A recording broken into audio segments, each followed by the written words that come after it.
Matapos ang naging statement ni Jan Estrada hinggil sa isyu nilang mag-asawa na si Priscilla Meriles na kung saan sinabi ng aktor na nag-usap umano sila ni Priscilla tungkol sa pagkakaroon umano ng break sa kanilang pagsasama. Ngunit tila hindi ito sinang-ayunan ng beauty queen dahil makalipas lamang ng ilang oras ay agad na itinanggi ni Priscilla ang statement ng kanyang mister.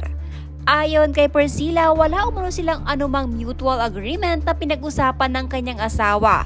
Sa pagkakaalam umano niya ay mag-asawa pa sila bago siya magtungo sa ibang bansa upang magbakasyon at hanggang sa ngayon umano ay nananatili pa din silang mag-asawa ng aktor na si Jan Estrada.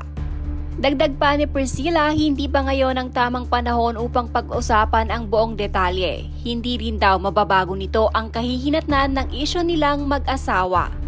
Nagpapasalamat naman ang beauty queen sa mga suportang natatanggap nito mula sa publiko.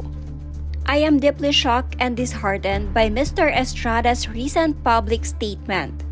To clarify, there was never any mutual agreement regarding our separation.